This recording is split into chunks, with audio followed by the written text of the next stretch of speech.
সাত সকালে ভয়াবহ আগুন কলকাতার এজরা স্টেটে। দাউ দাউ করে জ্বলছে একের পর এক দোকান।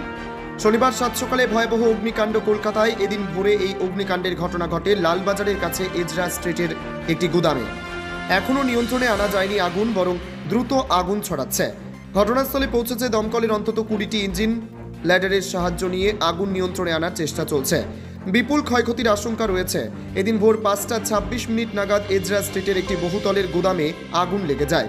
প্রথমে আগুন লাগে বৈদ্যুতিন যন্ত্রপাতির গুদামে। সেখানে বৈদ্যুতিন সামগ্রী ছাড়াও মজুদ ছিল প্রচুর বৈদ্যুতিক তার, মজুদ করা ছিল অনেক দাহ্য পদার্থ। ফলে দ্রুত আগুন ছড়িয়ে পড়ে।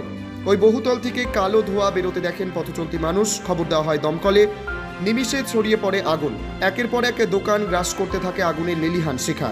চারিদিকে ঢেকে যায় কালো ধোঁয়ায়। খবর পাওয়া মাত্রই ঘটনাস্থলে পৌঁছায় দমকলের 20টি ইঞ্জিন। ঘনবসতি এলাকা হওয়ায় পরিস্থিতি হাতের বাইরে বেরিয়ে গিয়েছে। গুদাম থেকে পাশের আবাসনেও ছড়িয়ে পড়েছে আগুন। একাধিক বাড়িতে আগুন ছড়িয়ে পড়েছে বলে খবর। আশেপাশের সমস্ত বাড়িতে অগ্নিসংযোগ বিচ্ছিন্ন করে দেওয়া হয়েছে। দমকল কর্মীরা প্রাণপণ চেষ্টা করছেন আগুন নিয়ন্ত্রণে আনার। ভেতরে কেউ আটকে পড়েছেন কিনা তা এখনো স্পষ্ট নয়। কিভাবে এই আগুন লাগলো তা এখনো স্পষ্ট নয়। পরিস্থিতি নিয়ন্ত্রণে আনতে রীতিমতো হিমশিম খাচ্ছেন দমকল কর্মীরা। মাথায় হাত ব্যবসায়ীদের। তবে বৈদ্যুতিন সামগ্রী থেকেই আগুন লেগেছে বলে প্রাথমিকভাবে মনে করা হচ্ছে। শর্ট সার্কিট থেকেই এই অগ্নিকাণ্ড বলে মনে করছে দমকলের কর্মীরা।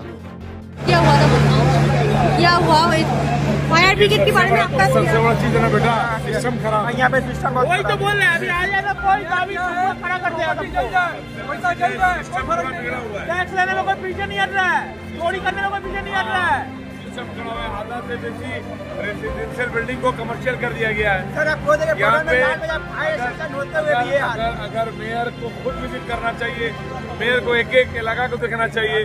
यहाँ पे पूरा का पूरा जिम्मेदारी हुकूमत का है। मरेगा आदमी मरेगा। यहाँ आधा से बेसी बिल्डिंग हम बोल रहे हैं, जो रेसिडेंशियल है वो कमर्शियल कर दिया गया है। आज भी हर एक बिल्डिंग के अंदर में 100 दुकान है, तो 10, 20, 5 आदमी इसमें रहते भी है। अगर गवर्नमेंट